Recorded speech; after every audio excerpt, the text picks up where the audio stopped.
Morning to all my dear students. Sangeeta Verma welcomes you. आज की video में हम राइटिंग सेक्शन से जो कि 4 नंबर का टॉपिक आता है उसमें से एक टॉपिक डिस्कस करने जा रहे हैं जिसका नेम है इम्पोर्टेंस ऑफ ट्रीज़। इसे दूसरे रूप में भी पूछा जा सकता है जैसे वैल्यू ऑफ ट्रीज़ या how the trees are important in our daily life. अन्य भी दूसरे तरीके से जब ट्रीज़ का इम्पोर्टेंस या वैल्यू पूछेंगे तो भी हम इस टॉपिक को लिख सकते हैं जो मैंने इस वीडियो में डिस्कस किया है। So let's begin the topic. Trees are important part of our life. जो ट्रीज़ हैं, पेड़ हैं, वो हमारे जीवन का एक बहुत ही महत्वपूर्ण हिस्सा हैं। It give us fresh air to breathe. ये हमें सांस लेने के लिए ताज़ी हवा देते हैं। We get fruits, medicines and a lot from the trees. हमें ट्रीज़ से फ्रूट्स और मेडिसिन का यहाँ मतलब ये नहीं कि डायरेक्ट टैबलेट तोड़ के ले आते हैं, लेकिन दवाइयाँ पेड़ों के माध्यम से हम बनाते हैं, ठीक है, इसलिए डायरेक्ट मेडिसिन्स लिखा है। और क्या, अ लॉट फ्रॉम ट्रीज़, और बहुत कुछ हमें ट्रीज़ से मिलता है।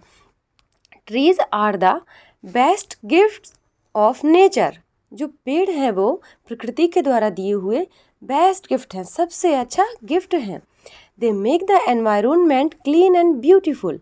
पेड़ इस वातावरण को क्लीन, शुद्ध, साफ और सुंदर बनाते हैं।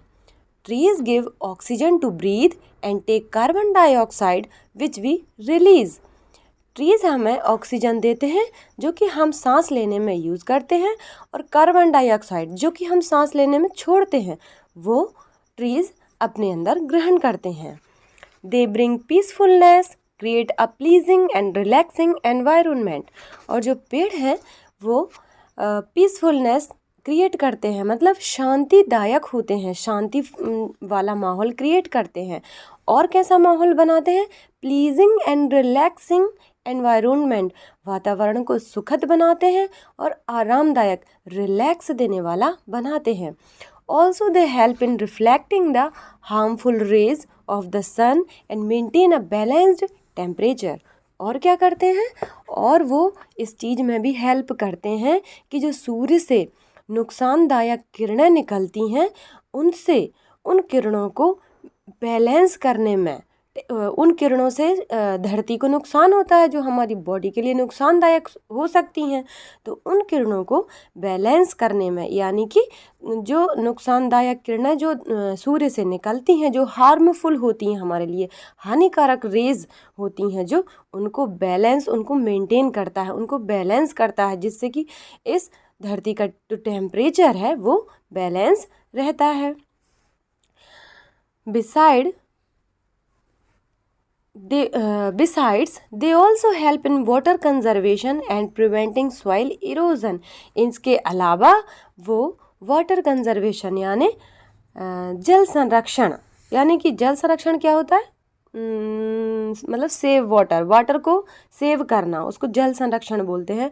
And preventing soil erosion, soil erosion क्या होता है? मृदा क्षरण, यानी कि जो बाढ़ें आती हैं ना तो अपने साथ मिट्टी को भी बहा कर ले जाती हैं, उसको मृदा क्षरण कहते हैं। ऊपरी परत में जो उपजाऊ मिट्टी होती है वो बहकर चली जाती है तो उसे मृदा क्षरण बोलते हैं। तो इस चीज़ को रोकने में भी जो पेड़ हैं वो मदद करते हैं। Trees are very important for life on earth. और इस धरती पर जीवन संभव है, क्यों है? ट्रीज़ के कारण ही संभव है। जीवन के लिए ट्रीज़ बहुत ही आवश्यक है। The earth will become lifeless and dry, there would be no water, no rain and no forest at all. यदि ट्रीज़ बहुत ही महत्वपूर्ण है, क्योंकि ट्रीज़ के बिना इस धरती पर ये जो पूरी धरती है वो लाइफलेस हो जाएगी, जीवन विहीन हो जाएगी और ड्राई हो जाएगी, सूखी हो जाएगी। There would be no water, पेड़ नहीं रहेंगे तो पानी भी नहीं रहेगा। नो रेन, पेड़ नहीं रहेंगे तो बारिश भी नहीं होगी। And no forest at all, और जब पेड़ ही नहीं रहेंगे तो जंगल का तो सवाल ही पैदा नहीं होता, तो जंगल तो पूरे नष्ट हो ही जाएंगे। Trees also serve as a home for 10,000 of species of birds. अब यहाँ बता रहे हैं कि जो पेड़ हैं वो 10,000 से ज़्यादा प्रजातियों के जो बर्ड हैं, जो पक्षी हैं, उनके लिए होम का काम करते हैं। देखा है ना, बहुत से पक्षी पेड़ों पर निवास करते हैं, पेड़ों पर रहते हैं, पेड़ों पे घोंसला बनाते हैं, उन पे रहते हैं। तो 10,000 से भी ज़्यादा प्रजातियां ऐसी हैं बर्ड्स की, पक्षियों की, जो कि पेड़ों पर रहती हैं। तो पेड़ उनके लिए होम का काम करते हैं, होम है उनके लिए वो। Trees also prevent the floods and cause the rain. जो पेड़ होते हैं वो बाढ़ को भी नियंत्रित करते हैं, बाढ़ को रोकते हैं, और कॉज द रेन, बारिश की वजह भी बनते हैं। पेड़ों के कारण ही बारिश होती है। Without trees the ecosystem will destroy.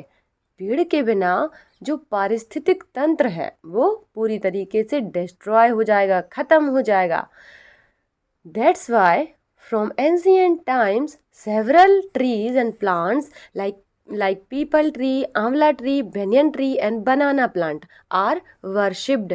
और यही कारण है कि पुराने ही समय से, बहुत पुराने एंशियंट टाइम से बहुत सारे पेड़ों की तो पूजा भी की जाती है।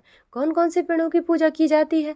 पीपल ट्री, पीपल के पेड़ का सुना होगा कि उसकी पूजा की जाती है। आंवला ट्री, आंवले की भी पूजा होती है। बैनियन, बरगद की पूजा होती है। और बनाना प्लांट, केले का जो पेड़ होता है, केले का जो पौधा होता है, उसमें उसकी भी पूजा की जाती है। बोला जाता है कि उसमें विष्णु भगवान का वास होता है। वर्शिप्ड यानी पूजा की जाती है। आगे देखते हैं। Trees can be called the best friend of Mankind. Trees को हम मनुष्य जाति का बेस्ट फ्रेंड भी बोल सकते हैं। Many animals get their food from leaves of trees and many take shelter in the shadow of trees. बहुत सारे पशु भी पेड़ों की पत्तियों से अपना भोजन प्राप्त करते हैं। बहुत से पशु पत्तियां खाते हैं। And many take shelter in the shadow of trees. और बहुत सारे पशु पेड़ की छाया में शरण भी पाते हैं, उनकी छाया में बैठते हैं। It is also a fact that people who live near trees are healthier, fit and happier than the people who do not। और यह भी एक सत्य है कि वो लोग जो पेड़ों के पास निवास करते हैं, जो ज़्यादा पेड़ों के बीच में निवास करते हैं, वो उन लोगों की अपेक्षा ज़्यादा स्वस्थ होते हैं, ज़्यादा हेल्दी होते हैं, फिट होते हैं और खुश होते हैं। उन किन लोगों की अपेक्षा? ऐसे लोग जो कि कम पेड़ों के बीच में रहते हैं, जिनके आसपास ज़्यादा पेड़ नहीं है। Moreover it is our responsibility to take after our friends who serve us in many ways. इसके अलावा हमारी यह जिम्मेदारी है, यह रिस्पॉन्सिबिलिटी है कि हम हमारे जो फ्रेंड हैं, कौन? ट्रीज़, जो हमारे दोस्त हैं, उनको हम क्या करें? लुक आफ्टर, उनकी केयर करें, उनकी रक्षा करें। क्योंकि आज के समय में बहुत ज़्यादा पेड़ कट रहे हैं, तो ये हमारा कर्तव्य है, हमारी जिम्मेदारी है कि हम अपने फ्रेंड्स की, ट्रीज़ की रक्षा करें। Most importantly, by saving plants we are not doing any favour to plants but to ourselves only. और सबसे महत्वपूर्ण चीज़ तो ये है कि जब हम पेड़ पौधों की रक्षा करते हैं तो हम उन पे कोई ऐसा नहीं कर रहे हैं, कोई उनका फेवर नहीं कर रहे हैं, उनका भला नहीं कर रहे हैं, बल्कि हम तो अपना ही भला कर रहे हैं। ऐसा क्यों? क्योंकि पेड़ों से हमारी ज़िंदगी है, उनसे हमें बहुत कुछ मिलता है। हम उनके लिए क्या देते हैं? कुछ नहीं, लेकिन उनसे हमें बहुत कुछ मिलता है। आगे देखते हैं। Because trees and plants life does not depend on us but our lives depend on them. क्योंकि पेड़ों की ज़िंदगी हमारे बिन हम पर डिपेंड नहीं करती, हम पर निर्भर नहीं करती, लेकिन हमारी ज़िंदगी उन पर डिपेंड करती है। क्योंकि सारे ही पेड़ अगर नष्ट हो जाएंगे ना, तो फिर हम सांस कैसे लेंगे? हमें ऑक्सीजन कहाँ से मिलेगी? और भी बहुत कुछ चीज़ें हैं जो हमें नहीं मिल पाएंगी। आगे देखते हैं। We should stop cutting trees to save nature. हमें प्रकृति को सुरक्षित रखने के लिए पेड़ों को काटना बंद करना होगा, स्टॉप करना होगा। We need to plant more trees. और हमें आवश्यकता है कि हम ज़्यादा पेड़ उगाएं। One tree can save many lives. एक पेड़ कई जिंदगियां बचा सकता है। But this is a matter of great shame that a large number of trees are cutting every day. लेकिन यह एक शर्म की बात है कि लार्ज नंबर ऑफ ट्रीज़, बहुत अधिक मात्रा में पेड़ जो हैं काटे जा रहे हैं। एवरी डे, प्रत्येक दिन कई संख्या में पेड़ कट रहे हैं। We must be aware of the plantation of trees, हमें पेड़ लगाने के लिए, वृक्षारोपण के लिए, पौधरोपण के लिए हमें अवेयर होना चाहिए, जागरूक होना चाहिए। Let's we take the oath of growing more and more tree. चलिए हम आज ये शपथ लेते हैं, ये ओथ लेते हैं। किस चीज़ की शपथ लेते हैं? Of growing more and more tree, ज़्यादा से ज़्यादा पेड़ उगाने की शपथ लेते हैं। Okay, thanks for watching.